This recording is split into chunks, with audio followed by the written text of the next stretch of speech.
Je suis trop heureux d'avoir rencontré MrBeast. J'y croyais pas, mais j'ai enfin rencontré une célébrité.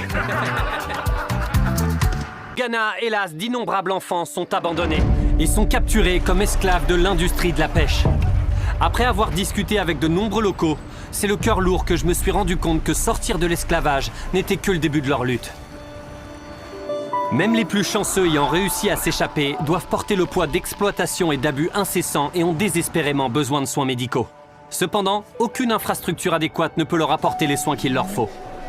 On a donc pris la décision de construire un centre chirurgical neuf au cœur du Ghana pour pallier le manque de soins médicaux et aider les survivants comme ses deux frères, Ernest et Richmond, vendus comme esclaves après avoir été abandonnés par leurs parents et sauvés seulement à l'âge de 16 ans.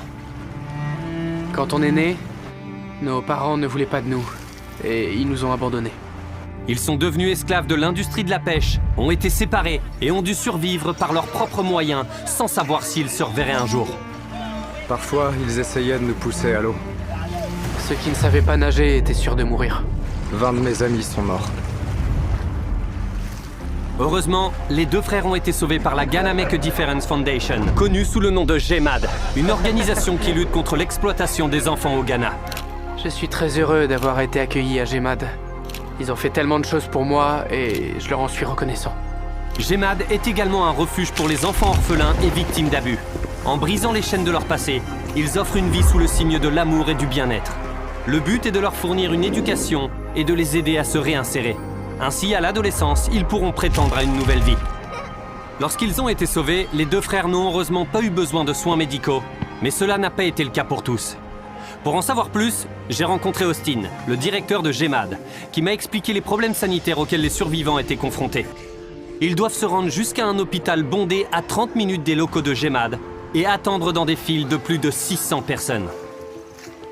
Là où ça coince, c'est en salle d'opération. On n'a pas suffisamment d'espace. Les chirurgiens bénévoles qui travaillent ici procèdent à plus de 200 opérations médicales majeures en l'espace de 4 jours et demi. Après avoir vu que tous les gens qui passaient la journée à attendre ne pouvaient pas être soignés, on a commencé la construction d'un nouveau centre de chirurgie dans les locaux de GEMAD.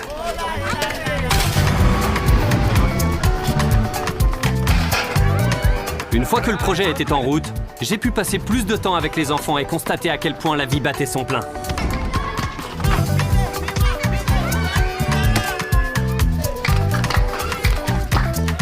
Je suis trop heureux d'avoir rencontré MrBeast. J'y croyais pas, mais j'ai enfin rencontré une célébrité.